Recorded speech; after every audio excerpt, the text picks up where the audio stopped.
Je vais donner l'occasion à nos invités de poser quelques questions, mais je voudrais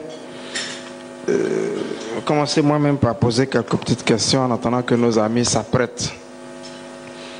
L'expérience a montré que si le modérateur n'a pas de questions en venant, quand on ouvre le débat et que personne n'a de questions, c'est toujours un peu embêtant. Alors, apprêtez vos questions. Monsieur le gouverneur, je vais parler un peu d'actualité. Il y a quelques jours, les chefs d'État de la Task Force se sont réunis à Accra pour parler de la monnaie de la CEDEAO. Ici, nous sommes à la maison de l'entreprise. D'après vous, quels bénéfices les entreprises peuvent-elles attendre d'une monnaie unique de la CEDEAO? Bien, merci beaucoup. Je voudrais peut-être réparer une petite faute de frappe. Dans les personnalités que j'ai citées, il semble que j'ai oublié le ministre de l'économie et des finances. Alors, je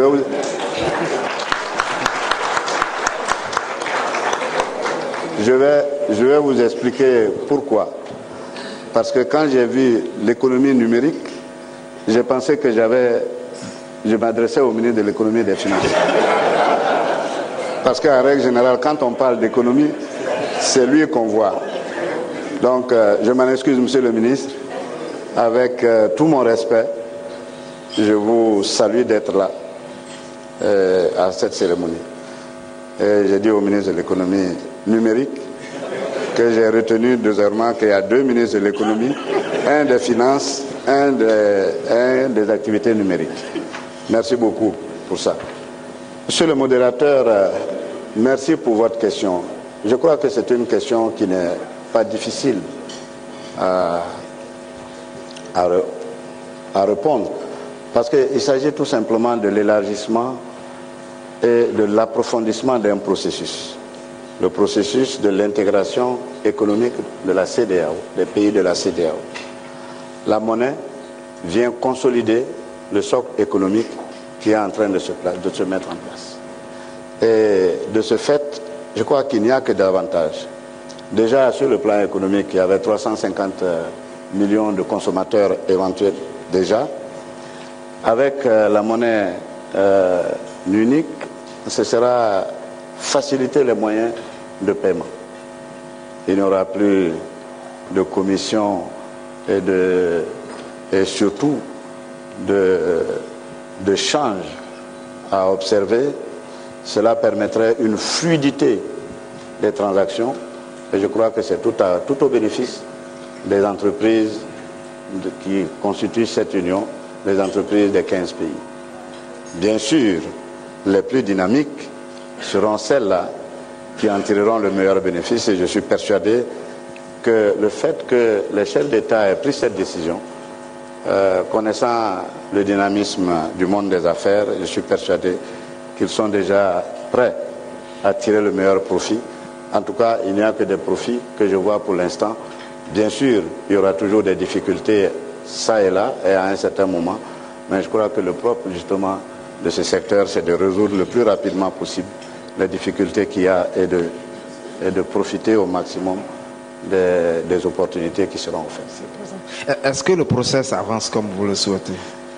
Oui, alors il faut souligner qu'il y a eu quand même un dynamisme et surtout une accélération qui a été introduite par la Task Force parce que les chefs d'État ont décidé, que la monnaie unique sera créée en 2020. 2, que les pays qui respecteront les convergences qui sont établies iront progressivement à la monnaie unique.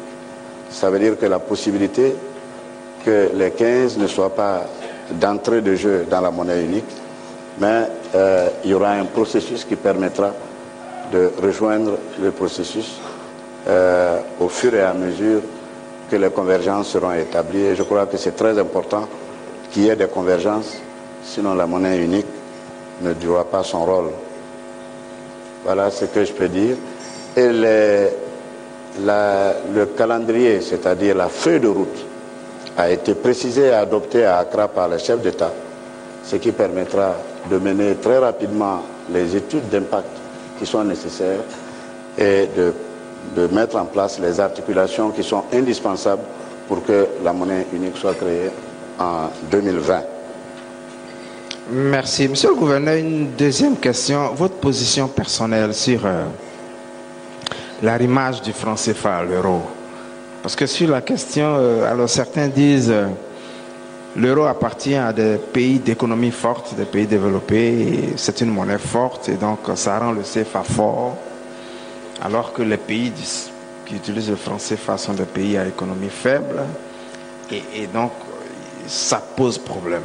À côté de ça, il y a ceux qui disent le fait d'être arrimé à une monnaie forte et stable rend le CFA stable. Alors, je n'ai pas compté, je ne sais pas combien de personnes il y a dans chaque camp, mais vous, votre position, c'est quoi? Que l'arrimage fixe du CFA à l'euro? Bien, il est difficile de donner une position personnelle du gouverneur qui ne soit pas... non, de moi-même, qui ne soit pas une position officielle du gouverneur de la Banque centrale. Ça, je dois vous le dire. Alors, sur ce plan, c'est très simple. Je crois que ce qui départage tout le monde, c'est le sens du commerce et des échanges des pays de l'UEMOA. Aujourd'hui, la zone euro reste la zone qui a le plus fort pourcentage d'échanges avec les pays de l'UEMOA. Je crois que si les chiffres que j'ai sont actuels, l'Europe représente à peu près 23% de nos échanges. Par rapport à la Chine, qui est autour de 10%, les États-Unis autour de 8-9%, etc. Et je crois le Japon autour de 5%. Cela veut dire quoi? Cela veut dire que si on veut favoriser les échanges qui ont cours actuellement, il faut nécessairement que ce soit dans une monnaie qui ne soit pas trop difficile pour les transactions. Donc ça, c'est déjà un argument qui départage tout le monde, parce qu'au moins il y a une base. Et cette base-là, c'est au moins le courant et le volume des échanges avec la zone euro par rapport aux autres zones. Voilà la réponse que je peux vous donner. Alors, bien sûr,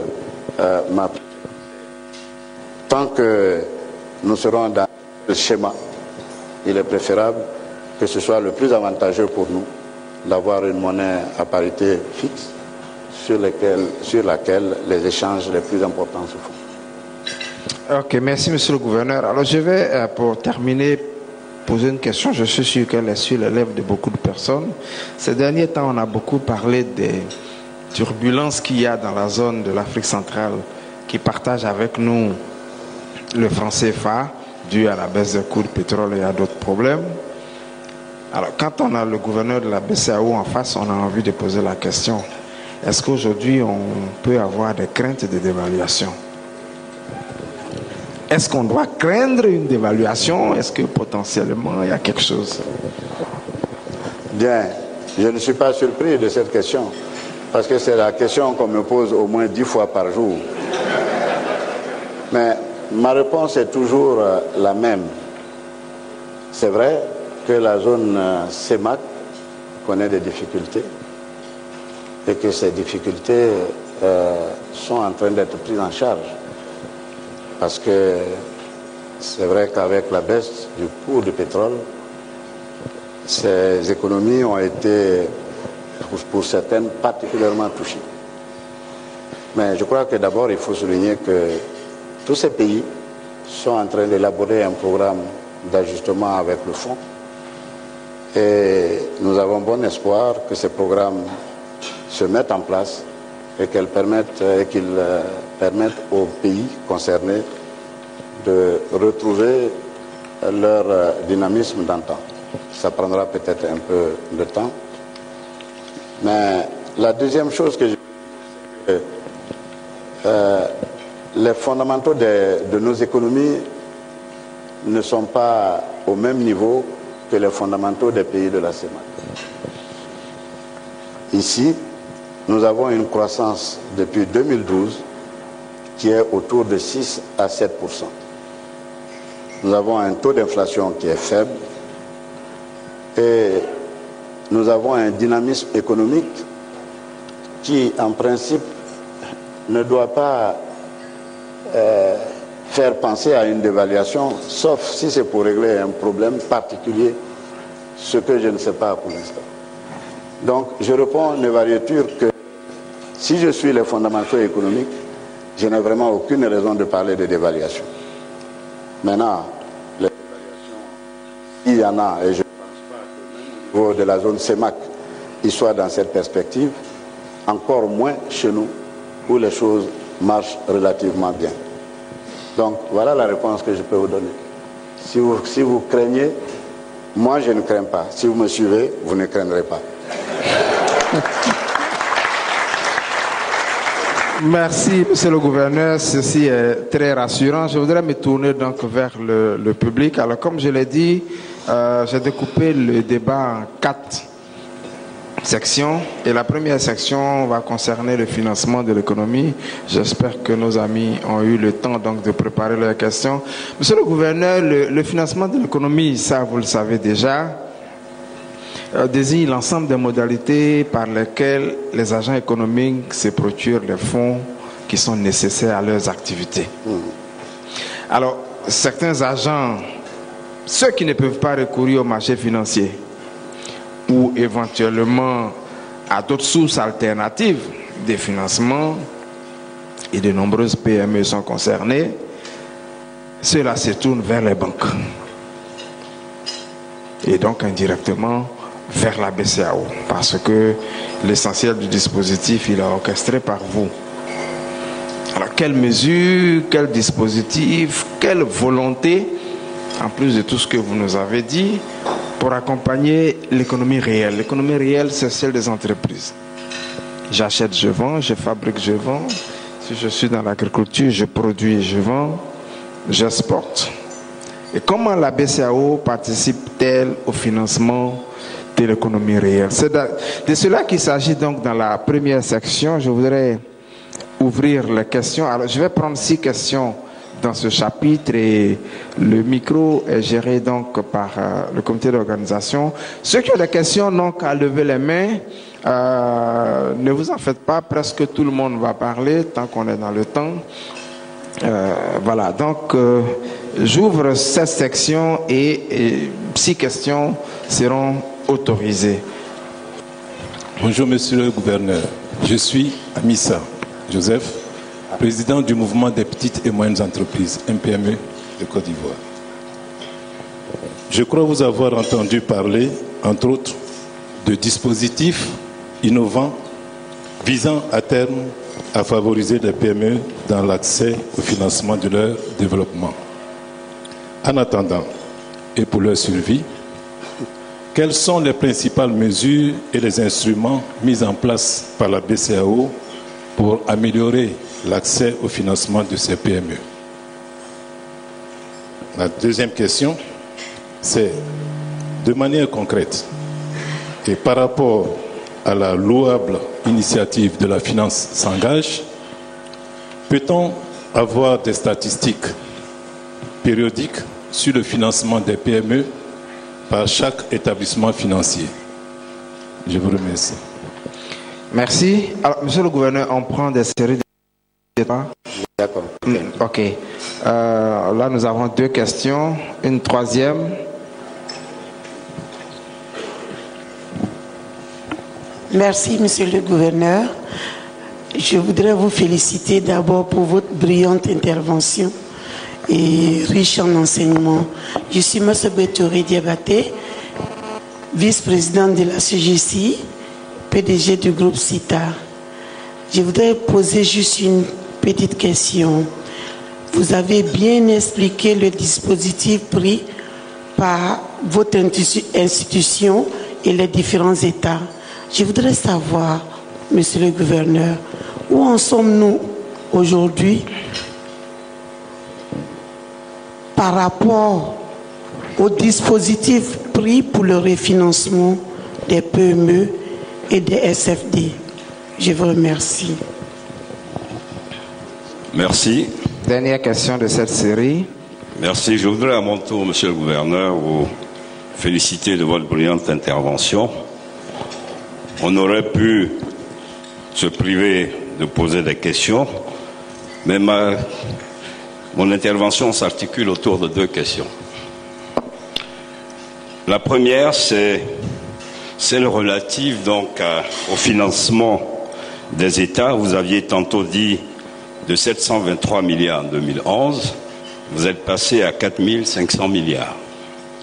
Je voudrais que vous puissiez nous indiquer la part de financement privé et la part de financement qui est allée donc peut-être au profit de l'État. Et évidemment, de façon, si possible, sectorielle. Est-ce des financements à projets sociaux, est-ce des financements à projets marchands, pour que nous puissions identifier quelle est la part qu'a occupé donc le secteur privé dans le financement de la BCEAO à travers donc ce montant de 4 500 milliards. Monsieur le Gouverneur, la deuxième question est relative donc au crédit bail. Évidemment, vous en parliez tout à l'heure en disant que le crédit bail représentait 1,1%, ce qui est faible, alors que le président de la République et le Premier ministre parlent de la transformation de notre économie, qui passe évidemment par l'industrialisation et ce faisant nécessite donc un besoin de financement de matériel. Alors qu'aujourd'hui, le crédit bail est très cher. Je crois que beaucoup de PME n'arrivent pas à créer de petites entreprises parce que le crédit bail est très cher. Est-ce à dire que la BCEAO a un taux de base bancaire qui est tellement élevé que les banques ne peuvent pas donc accompagner les PME dans le système de financement de matériel qui occupe une place importante dans la réalisation des petites industries? Monsieur le Gouverneur,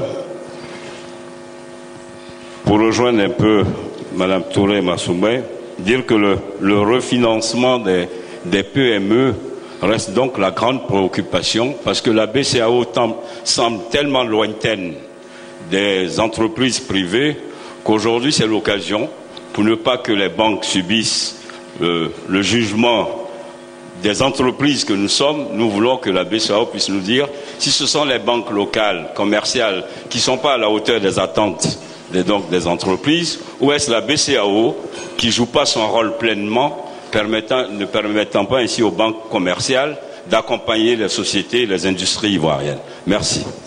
Merci. Nous allons clore donc cette première série. Alors, Monsieur le Gouverneur, quand on parle des coûts de crédit, en général, le taux de base bancaire revient souvent. Donc, au passage, en répondant, si on pouvait savoir comment ça se calcule, le taux de base bancaire, ça nous ferait du bien. Je vous laisse la parole, Monsieur le Gouverneur. Merci beaucoup. Merci pour ces questions qui sont certainement très importantes. J'en conviens. Alors, quel est le dispositif de la BCEAO pour le financement des petites et moyennes entreprises? Et si du point de vue statistique, on peut vous donner par établissement de crédit les efforts faits par chacun des établissements éventuellement. Alors, je vais commencer par le premier point pour dire que, en fait, de façon globale, il faut expliquer comment les choses se passent entre les financements primaires qui sont accordés par le système bancaire et le refinancement de la Banque centrale. Le refinancement de la Banque centrale, c'est pour appuyer et aider le système bancaire en prenant en charge une partie des crédits distribués par ces banques. C'est vrai que par le passé, nous avions segmenté cette intervention de manière à pouvoir savoir qu'est-ce qui est fait pour les PME, qu'est-ce qui est fait pour le financement de la commercialisation des produits et qu'est-ce qui est fait pour les entreprises ordinaires et dans leur financement ordinaire, que ce soit des financements à court terme ou à long terme.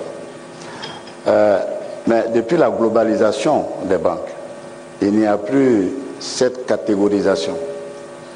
Tout simplement, les banques accordent des crédits et viennent à la Banque centrale avec des supports que nous acceptons. Ces supports sont la contrepartie de la monnaie qui est émise. Donc nous sommes très regardants à la fois sur les fondamentaux des banques, parce qu'il y a un certain nombre de dispositifs prudentiels qu'il faut respecter, parce qu'on ne peut pas prêter à quelqu'un qui est insolvable, parce que quand on prête à quelqu'un qui est insolvable, qui ne paye pas à la fin, ça veut dire qu'on a émis une monnaie qui n'a pas de contrepartie. Et ça, c'est la valeur de la monnaie qui est touchée. C'est pour ça que nous sommes obligés d'appliquer un certain nombre de règles. Maintenant, en ce qui concerne les petites et moyennes entreprises, on ne peut pas dire que le système bancaire n'a pas financé les petites et moyennes entreprises. Nous avons fait une enquête très large. Et je dois vous dire, cette enquête a dévoilé un certain nombre de préoccupations que le système bancaire a connues. Premièrement, ils estimaient que les crédits aux PME, souvent, ne sont pas bordés. C'est-à-dire que le débiteur n'apporte pas suffisamment d'éléments pour rassurer la banque. Ça, c'est un. Deuxièmement, la PME a une gouvernance qui parfois prête, n'est pas tout à fait conforme avec les règles habituelles. Troisièmement, ils estiment qu'il n'y a pas de garantie. Et cela s'est traduit dans le portefeuille des banques par une dégradation très importante. Le taux d'impayé était particulièrement important. Et c'est ce qui a fait que pour certaines PME, les banques hésitent toujours à s'engager. Alors face à cela, qu'est-ce que nous avons fait? Nous avons, à partir des enquêtes, relevé tout ce qui était dysfonctionnement et nous avons essayé de trouver une solution à chacun des points. La première chose, est ce qui concerne l'encadrement des petites et moyennes entreprises, parce que souvent c'était l'inexistence même des documents financiers. Nous avons estimé qu'il fallait qu'il y ait des structures d'encadrement de ces PME. Parce que c'est vrai, nous avons beaucoup d'exemples qui montrent que la fonction financière n'est pas correctement assurée. La fonction d'appui qui permet d'avoir un certain nombre d'indicateurs d'évolution de l'activité de la PME n'est pas assurée. Et de plus, la PME, en règle générale, compte tenu de toutes ces difficultés, n'arrive pas à trouver les voies et moyens d'avoir des financements. Donc pour nous, la fonction financière doit être assurée. Et nous estimons que souvent, c'est parce que les PME n'ont pas les moyens de se payer un encadrement financier qui lui permet de produire des états tels que souhaités par le système bancaire. Donc il faut que cette fonction soit remplie.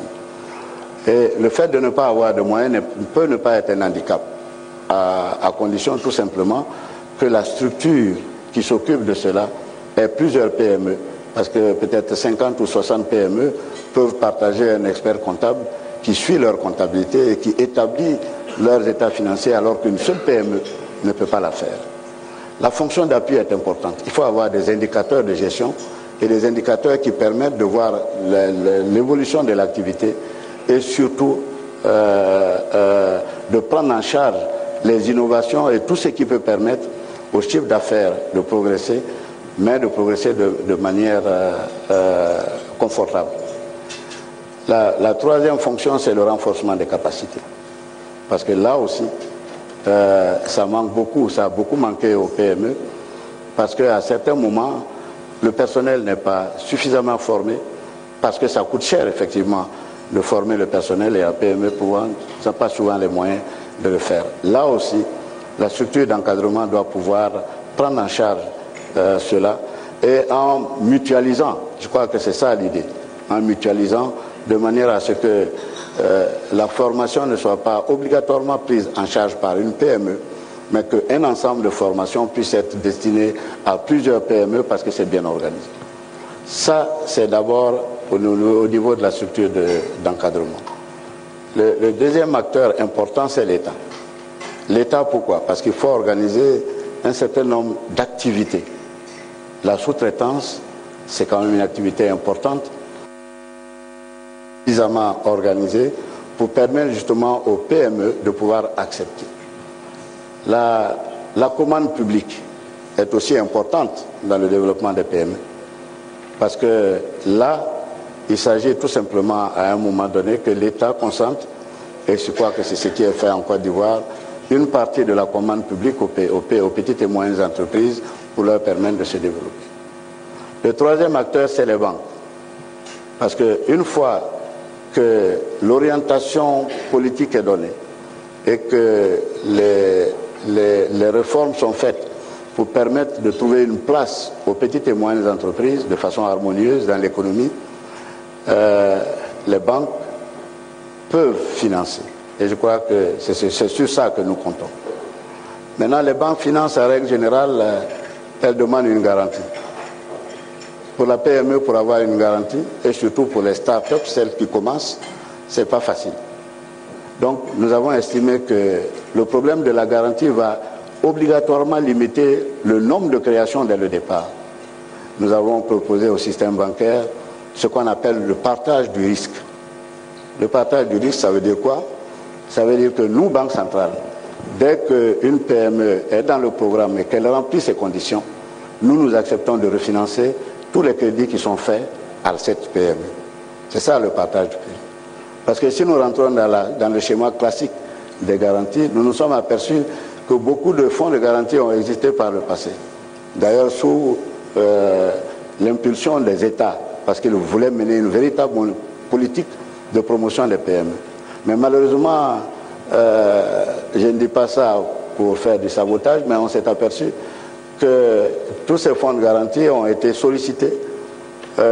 Parfois, on s'est demandé si ce n'était pas un arrangement ou en tout cas une complicité entre le débiteur et celui qui prête, parce que aussi bizarrement, tous les fonds de garantie ont cessé d'exister parce qu'ils ont été sollicités pour couvrir justement ces garanties. Nous proposons au départ un partage de risque. Et nous pensons que ce partage de risque peut permettre de pousser le système. Et je dois dire que pour mettre en place ce dispositif, nous avons parcouru au moins une dizaine de pays dont l'expérience en matière de financement des PME avait donné des résultats. Et ce qui nous a le plus impressionné, c'est au Brésil, où le même dispositif est en place, mais mon collègue du Brésil avec lequel j'ai discuté m'a dit que la moyenne de production, c'est entre 300 et 500 PME par an. Donc ça veut dire qu'il y a la possibilité de faire, il suffit de s'organiser pour pouvoir arriver. Voilà ce que nous voulons mettre en place pour pouvoir booster un peu le financement des PME.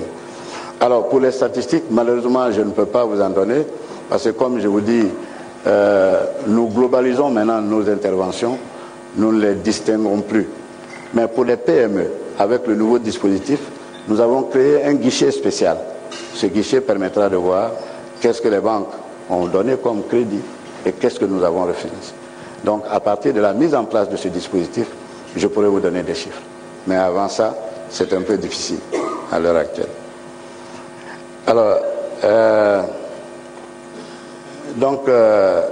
le ministre Adama Bitogo, je crois que pour le dispositif des PME et le refinancement des PME, j'ai répondu globalement avec le nouveau dispositif.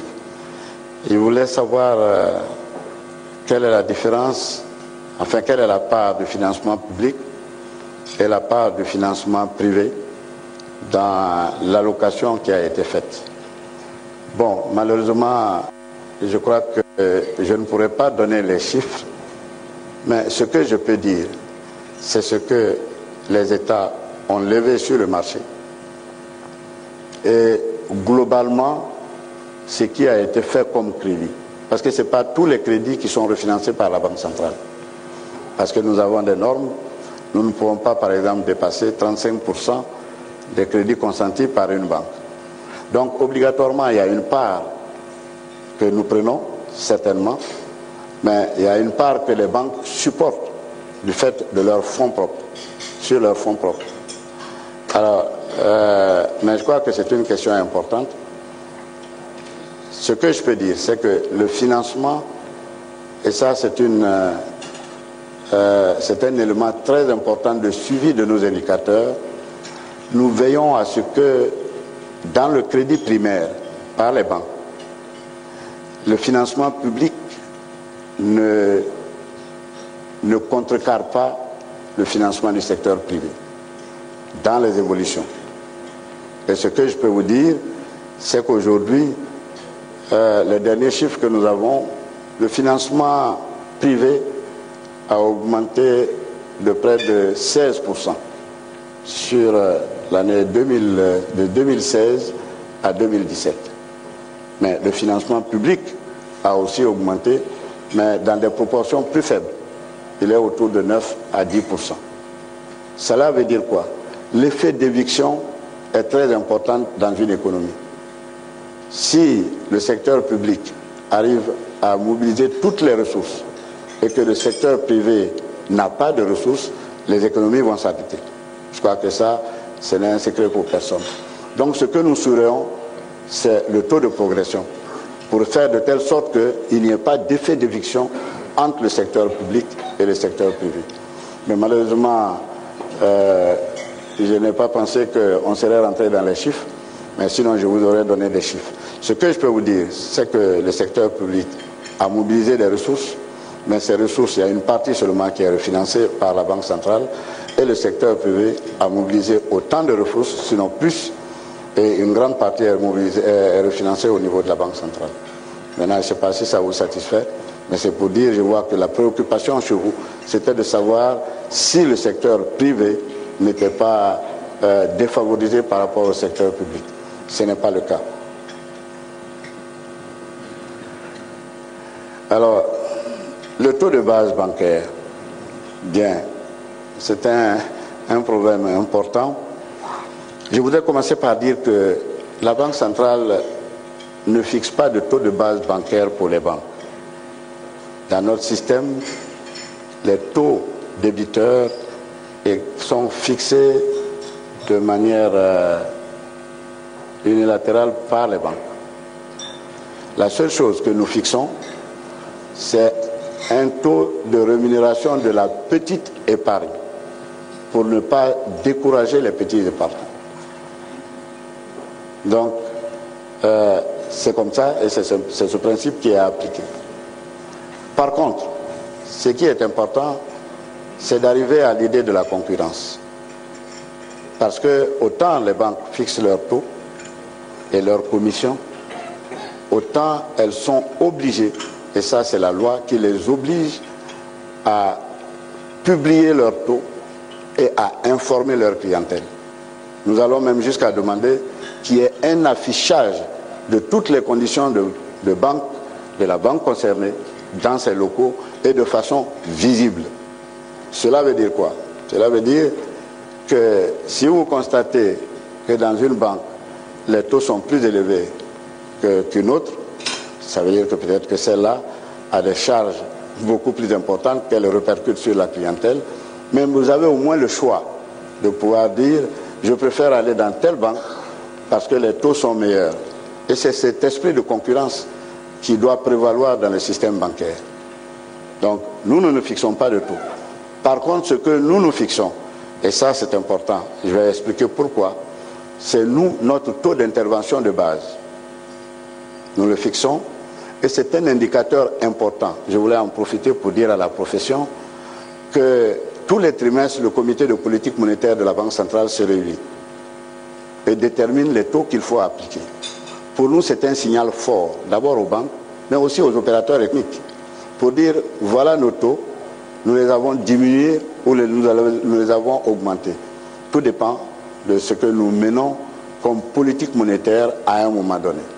Et comme j'ai dit tout à l'heure, la tendance de la politique monétaire elle est accommodante.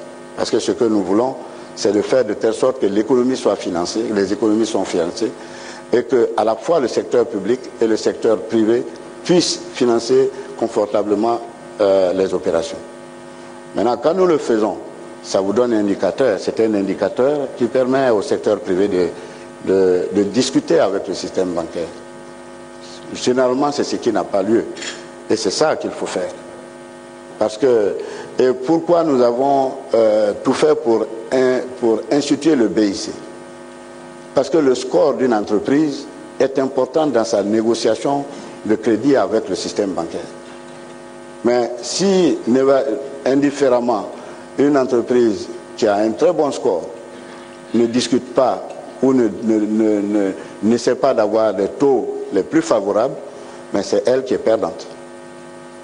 Alors, ce qui va se passer, c'est que les banques, elles ne sont pas philanthropes, elles vont faire des crédits, mais les mauvais crédits vont être payés par les bons, par les bons crédits. C'est ça la difficulté. Ceux qui sont performants, à un certain moment, s'ils ne font pas attention au coût du crédit, mais ils paieront pour ceux qui ne sont pas performants sur les engagements qu'ils prennent. C'est ça la réalité. Donc l'idée, c'est de faire de telle sorte que les banques se concurrencent et qu'elles ne s'entendent pas. C'est pour ça qu'on dit qu'il faut afficher votre.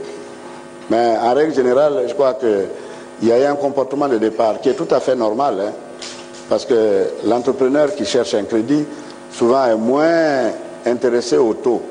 Ce qu'il veut, c'est le crédit. Et quand il l'a, et qu'il commence à payer, il se rend compte qu'il y a quelque chose qui ne va pas et qu'il aurait dû tenir compte du coût. Donc c'est pour ça que nous disons, la banque et son client, c'est des relations privilégiées. Chacun doit savoir ce que l'autre vaut et le prendre comme tel. Ça, c'est important. Alors, si vous voyez que nous publions tous les trimestres le communiqué du comité de politique monétaire, c'est diffusé, c'est pour permettre à tous les opérateurs de savoir où va la politique monétaire et quelles sont nos marges de discussion. Je crois que les banquiers qui sont là ne me contrediront pas, eux-mêmes c'est ce qu'ils souhaitent. Parce que quelqu'un qui est sûr de lui et qui a des éléments probants, elles sont peut-être prêtes à faire des crédits qui peuvent tenir compte de cela.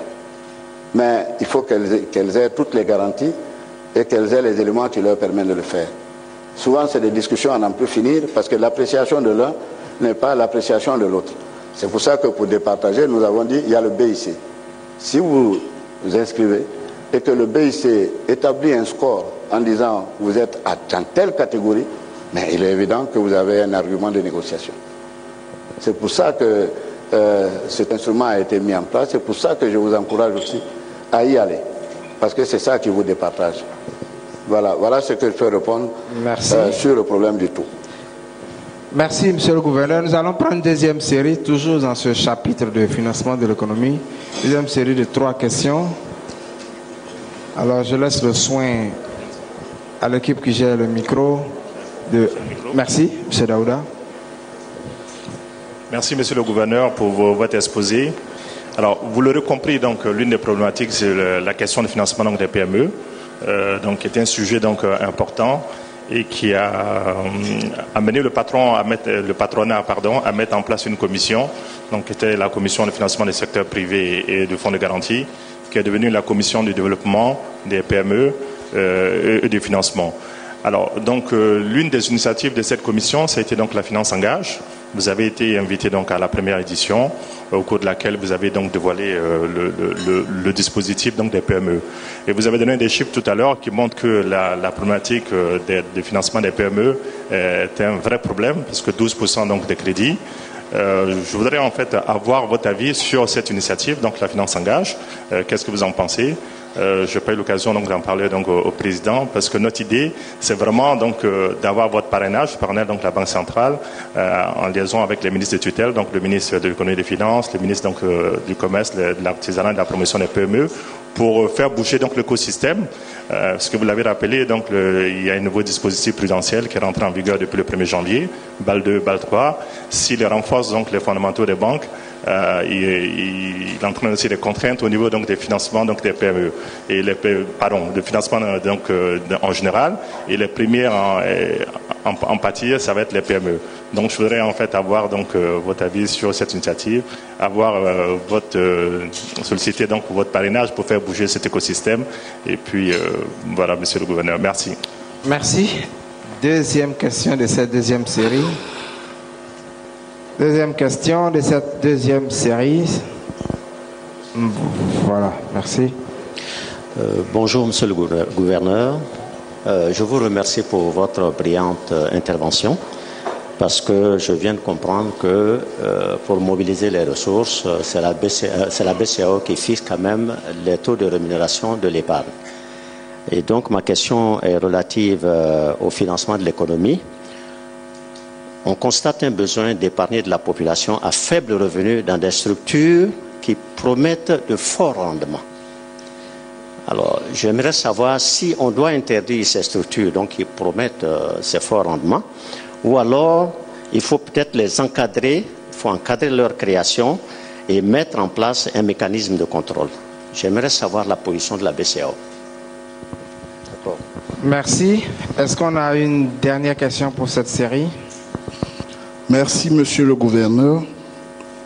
Je suis Nda Parfait, entrepreneur, chef d'entreprise et membre de la Commission développement des PME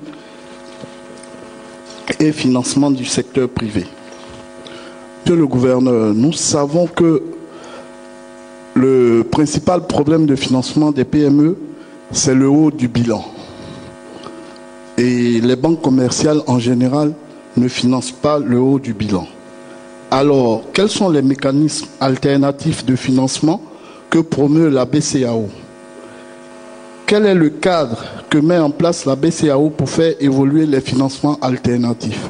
Je vous remercie. Merci. Alors, nous allons clore cette deuxième série. Nous avions 6 questions uniquement pour ce chapitre, parce que le temps avance rapidement. Monsieur le Gouverneur, 3 questions. La finance s'engage, mécanisme alternatif, et puis ensuite, les structures qui promettent des taux, j'allais dire, ronflants. Quelqu'un a envie de dire, suivez mon regard, ça fait couler beaucoup d'encre dans ce pays. Voilà. Bien, merci beaucoup. Je crois que c'est une question éminemment importante. Et c'est bien qu'on sollicite la position de la Banque centrale sur ces questions. Alors, pour commencer, la finance s'engage. Je dois dire que nous soutenons l'initiative. Et nous avons même discrètement invité d'autres pays à s'y engager. Parce que c'est une manière de désigner de façon bien précise un secteur d'activité et de prendre en charge la problématique de son financement. Je crois que c'est important. Et c'est pour ça d'ailleurs que je suis venu à la première manifestation à laquelle j'ai assisté, parce que c'était pour moi une manière de soutenir le projet et l'initiative. Je l'ai indiqué. Et opportunément d'ailleurs, la personne qui faisait la modération m'a demandé sur quoi la Banque centrale s'engage. Parce que j'ai vu quelque part que chaque banque avait donné des montants. Alors, j'ai dû lui dire que moi, mon engagement est global. C'est la somme de tous ceux pour lesquels ils se sont engagés. Bien sûr, c'était facile de le dire, mais ça veut dire quoi? Ça veut dire que la réflexion que nous menons, nous sommes convaincus que les petites et moyennes entreprises ont leur place dans le tissu économique. Et qu'il faut nécessairement que nous arrivions à mettre en place le financement de ces petites et moyennes entreprises, sans abandonner bien sûr le financement des grosses entreprises, parce que souvent c'est des intérêts liés. Quand la grosse existe, les petites peuvent exister. Mais si on ne prend en compte que les petites, sans les grosses, on risque de créer un dysfonctionnement. Alors, moi je soutiens. Je l'ai soutenu et je vous le dis. Maintenant, qu'est-ce que nous pouvons faire? C'est ce que j'ai expliqué tout à l'heure. Réfléchir avec vous et de soutenir ce que vous faites. Parce que malheureusement, je ne peux pas être un acteur. Si je suis un acteur comme vous le souhaitez, ça va être compliqué pour le système bancaire. Parce que celui qui se sera engagé pour X, s'il ne le fait pas, je ne sais pas si je dois le sanctionner ou si je dois continuer à croire. C'est pour ça que nous estimons que nous soutenons. Nous allons soutenir du mieux qu'on peut. Mais nous considérons que c'est une émulation, d'abord pour le système bancaire. Et en termes d'émulation, les émulations vont difficilement avec la supplément et la réglementation. Donc c'est pour ça que je n'ai pas voulu sponsoriser en quelque sorte, mais je soutiens. Et je serai toujours là quand vous me solliciterez pour une question particulière ou pour des avancées de cette initiative.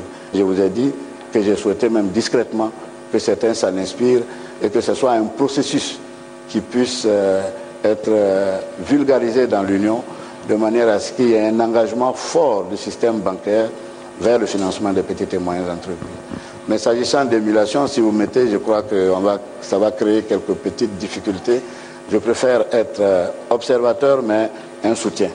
Voilà ce que je peux vous dire. Mais je soutiens l'initiative. Et c'est pour ça que je suis venu à la première manifestation. Malheureusement, mon calendrier ne m'a pas permis de venir à la deuxième. Mais ce n'est pas un refus. Et ce n'est pas des intérêts. C'est tout au contraire parce que le calendrier n'a pas permis. Mais je soutiens l'initiative et je l'appuierai autant que je peux par les sollicitations que vous ferez dans ce dossier. Merci. Alors, maintenant, les structures, je crois que la deuxième question, c'est les structures de collecte de la petite épargne. Faut-il les supprimer? Faut-il les encadrer? Faut-il les laisser faire? Laisser faire, non.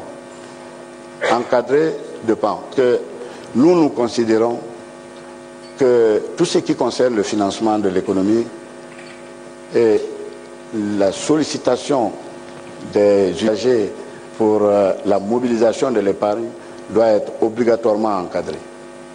Pourquoi? Parce que les effets sociaux sont importants et les effets économiques aussi sont importants. On ne peut pas laisser ce secteur important à l'initiative de qui veut.